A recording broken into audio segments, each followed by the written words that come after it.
Well, for so many people, these are tough economic times. So what happens if you get laid off or you have to take a pay cut and still are required to pay the same amount in child support that was ordered by the court? Family law specialist Bud Kluick and psychoanalyst Dr. Keith Kanter joining us this morning. Gentlemen, welcome back. Good to see Greg. you. Good to see you too. Hi, Greg.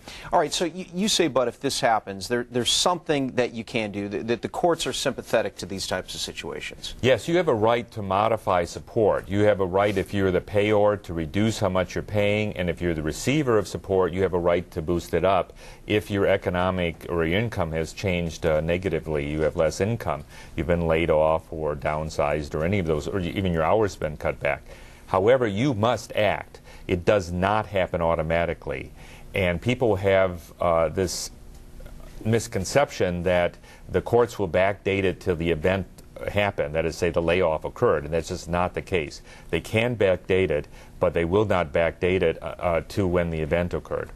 So, you know, what if someone at home is watching and says, you know, I was making, you know, X, and then, you know, 3 months ago, you know, it got dropped in half. You say the court won't backdate it to that date, but right. They'll backdate it to when you act? When you act, exactly, when but you it's file. not a given necessarily. Well, they will backdate it. Most likely they will backdate it. It is within the judge's discretion, but routinely they will backdate it to when you filed, or at least the first of the following month. So, for example, let's say you hired us and we acted and got your paperwork filed by March the 31st, and let's say the hearing was in early May, which would be typical. It takes about 5 weeks to get into court.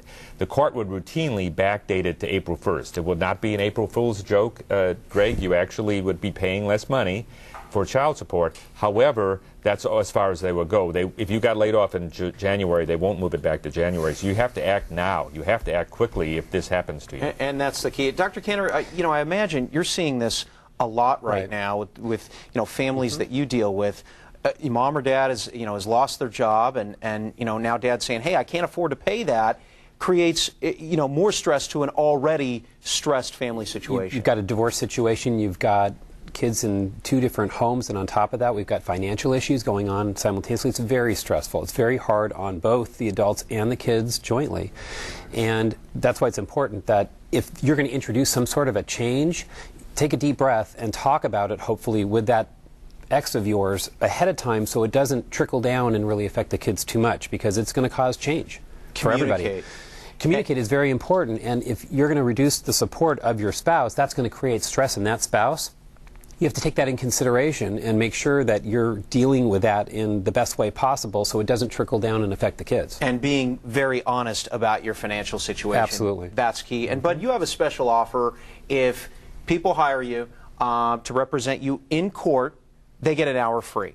That's right, Greg. If you're going to do one of these modifications, call us up. The first hour will be free. We'll no charge you, which, you know, if you're going back to court because you have tough economic times, you're going to want to save on attorney's fees. Perfect. All right. And if people want to get a hold of you, there's the number, 619-448-6500 or FamilyLawSanDiego.com. It's really easy. Great domain. Thanks, guys. Great information. Hey, good to be here. Appreciate it. All right. Better San Diego continues right after this.